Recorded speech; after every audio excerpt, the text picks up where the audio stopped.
hikmah dari pengutusannya para rasul adalah akhadha rahimahullahu ta'ala min qawlihi ta'ala. Syekh Muhammad Ibn Abdul Wahhab mengambil hikmah dari diutusnya rasul ini berlandaskan pada firman Allah Subhanahu wa taala, "Walaqad ba'atsna fi kulli ummatin rasula an ya'budullaha wa yajtanibut taghut." Dan sungguh kata Allah, telah kami utus di setiap umat itu para rasul. An ya'budullah, agar mereka menyerukan kepada manusia sembahlah Allah, wa yajtanibut taghut, dan jauhi taghut, jauhi tandingan-tandingan selain Allah. Fa hikmatu hiya, dan hikmahnya di sini adalah da'watu ila ibadatillahi wahdah, dakwah kepada memurnikan ibadah hanya untuk Allah Subhanahu wa taala. Wa ijtinabi ibadati taghut, dan dakwah untuk manusia menjauhi yang namanya taghut, menjauhi taghut. Al-khamis, kemudian yang kelima adalah anna risalata ammat kulla ummah, bahwa risalah atau para rasul itu umum untuk semua umat. Akhadha min qouli ta'ala, ya, penulis kitab tauhid mengambil pemahaman ini dari ayat Allah Subhanahu wa taala, walaqad ba'atsna fi kulli ummatin rasula, bahwa Allah Subhanahu wa taala katakan, sungguh telah kami utus di setiap umat itu ada para utusan, ada para rasul. Kemudian as-sadisatu, yang keenam adalah anna dinal anbiya wahidun, bahwa agama para nabi itu adalah satu. Akhadha min qouli ta'ala, berdasarkan dari firman Allah Subhanahu wa taala, walaqad ba'atsna fi kulli ummatin rasula an ya'budullaha wa yajtanibut taghut. Sungguh kami telah mengutus di setiap umat itu rasul, agar mereka para rasul menyerukan manusia beribadah kepada Allah dan menjauhi taghut. Wa mithluhu qaulu ta'ala, dan juga dalam ayat lain misalnya Allah Subhanahu wa taala berfirman, wa ma arsalna min qablika min rasulin illa nuhi ilaihi annahu la ilaha illa ana fa'budun. Wa ma arsalna min qablika, dan tidak kami utus, ya, para nabi sebelum kamu dari golongan rasul, dari utusan para nabi, kecuali mereka telah diwahyukan kepada mereka agar mereka sampaikan kepada manusia bahwa akulah Allah, dan sembahlah aku, kata Allah Subhanahu wa taala. Ini surat Al-Anbiya ayat 20-25.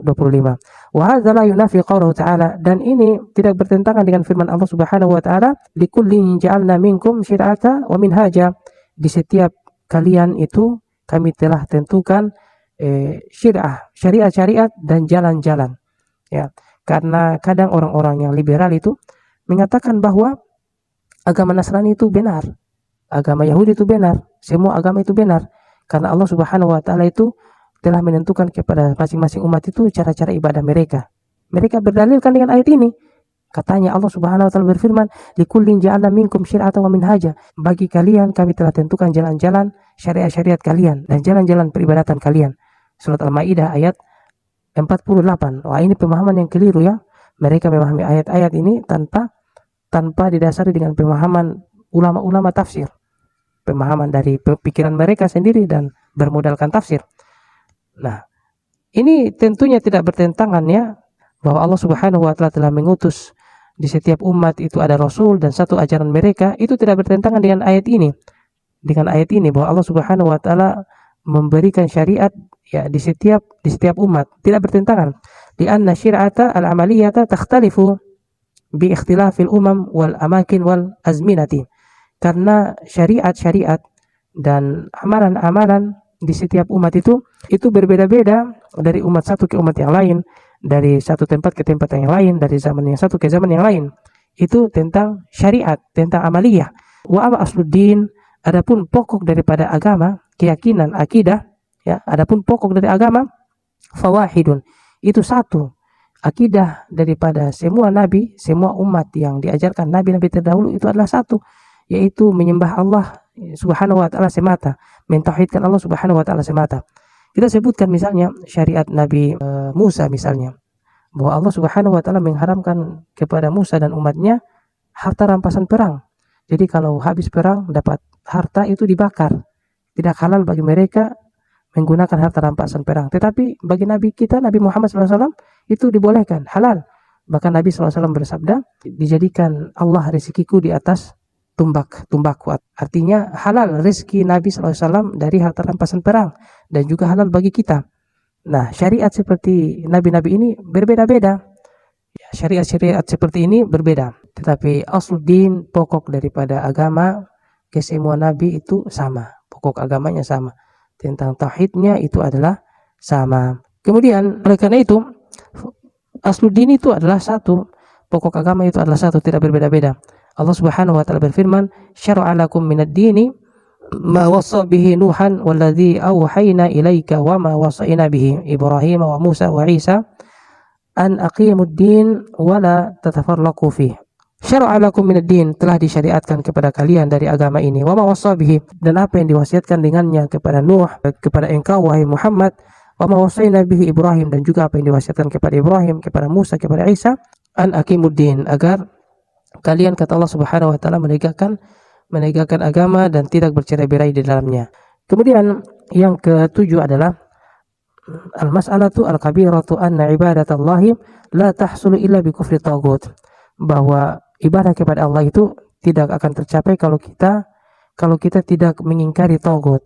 Daliluhu qauluhu ta'ala, dan dalil dari pernyataan ini adalah firman Allah Subhanahu wa taala, wajtanibut taghut, jauhilah taghut. Faman abadallaha, siapa yang menyembah Allah Subhanahu wa taala, walam yakfur bitaghut, tetapi dia belum mengingkari taghut, falaysa bimuwahhidin, maka dia bukanlah dari muwahhid, bukan dari orang-orang yang mentauhidkan Allah Subhanahu wa taala. Walihada ja'ala al-muallif rahimahullah, oleh karena itu Syekh Muhammad ibn Abdul Wahhab menjadikan pembahasan ini, masalah ini adalah persoalan yang besar. Lianna katsiran minal muslimin, karena banyak daripada kaum muslimin jahalaha, itu tabuh dan tidak tahu hal ini, fi zamanihi wa fi zamanina al-an, ya, banyak dari kaum muslimin baik di zaman dahulu, di zaman Syekh Muhammad ibn Abdul Wahhab, ataupun di zaman kita sekarang ini, yaitu mereka masih tabu dengan pembahasan tauhid ini, dengan pembahasan tentang tauhid, ya, tentang mengesahkan Allah pada peribadatannya, mengesahkan Allah pada nama-namanya, mengesahkan Allah pada sifat-sifatnya. Ini masih sangat tabu, bukan hanya tabu, bahkan ditentang. Kemudian Syekh Utsaimin menuliskan catatan pentingnya, tanbih, la yajuzu itlaqu syirki awil kufri aw la'ni ala man fa'ala syai'an min dzalik, tidak boleh kita menyebut seseorang itu dengan sebutan syirik, ya, ketika mereka melakukan perbuatan-perbuatan itu. Tidak boleh kita menyebutkan dia itu musyrik, atau kita melaknatnya, atau kita menyebutkan dia kafir karena dia melakukan perbuatan itu, tidak boleh. Li'anna al-hukma bidzalika fi hadhihi wa ghairiha lahu asbabun wa lahu mawani'. Menghukumi orang dengan sebutan kafir dan sebagainya itu ada sebab-sebabnya, ya, ada sebab-sebabnya, dan tidak serta-merta dicap kepada orang seperti itu. Walahu mawani', dan ada juga larangan-larangan atau penghalang-penghalang seseorang yang perlu kita ketahui kenapa dia tidak memahami agama dengan benar, apa penghalangnya, seperti itu. Fala naqulu liman akala riba, sebagaimana kita tidak mengatakan kepada mereka yang memakan riba, mal'un, ya, terlaknat, atau engkau dilaknat, ya, kita tidak katakan mereka seperti itu. Li'annahu qad yujadu mani'un yamna'u min hululil la'nah alaihi, karena kadang-kadang ada hal-hal yang bisa menjadikan terlarang kita menyebutkan hal-hal itu kepadanya, kal jahli masalan, atau misalnya orang itu, ya, jahal, tidak paham, atau, ya, masih belum tahu, atau bahasa kasarnya masih bodoh, ya, au syubhah, atau dia ada syubhat dalam pikirannya, ada keraguan-raguan dalam pikirannya yang menjadikan dia bingung. Wa ma asbah dzalika wa kadzalika syirku la nutlikuhu ala man fa'ala syirkan, begitu pula dengan syirik, kita tidak menyebutkan orang syirik kepada mereka yang melakukan kesyirikan. Faqad takunu al-hujjatu maqamat alaihi bisababi tafriqi ulama'ihim, bisa jadi tidak ditegakkan, tidak sampai hujjah kepadanya, ilmu padanya, karena dia jauh dari ulamanya, dari para ulama. Wa kadzalika naqul man shoma ramadhana imanan wa ihtisaban ghufira lahu ma taqaddama min dzambi.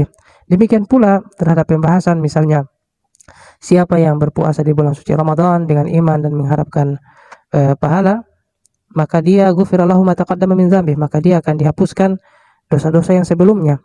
Walakin la nahkumu bihadza li syakhsin muayyan, akan tetapi kita juga tidak mungkin atau tidak boleh kita katakan kepada orang tertentu bahwa engkau dihapus dosamu, ya, tidak mungkin begitu, kan. Idh anna al-hukma al-mu'allaqa ala al-awsaf la yantabiqu ala al-ashkhas, karena hukum yang terkait hal ini itu berkaitan dengan dengan sifat-sifat, berkaitan dengan sifat, la yantabiqu ala al-ashkhas, dia tidak berkaitan dengan zat orang itu ya, tidak berkaitan dengan orang itu, tetapi sifatnya. Illa bitahaqquqi syurut, kecuali jika telah ada padanya syarat-syarat ya, intibaqihi, telah ada padanya syarat-syarat yang terpenuhi, yang memang dia terang-terangan melakukan pelanggaran itu, wa intifa'i mawani'ih, sehingga menjadi hilang penghalang-penghalang, hilang keraguan-keraguan seseorang untuk melebeli dia seperti itu. Ya, kalau misalnya masih belum jelas, ya masih ada penghalangnya kita mengatakan orang itu misalnya syirik, masih ada penghalang. Ya, tapi kalau dia lakukan dengan terang-terangan, misalnya dia tahu tentang tauhid, tetapi dia melanggar, lalu dia umumkan perbuatannya terang-terangan, kayak penentangan begitu ya, maka itu menjadi boleh dikatakan dia pelaku syirik setelah terpenuhi syarat-syarat dan hilang sebab-sebab larangan.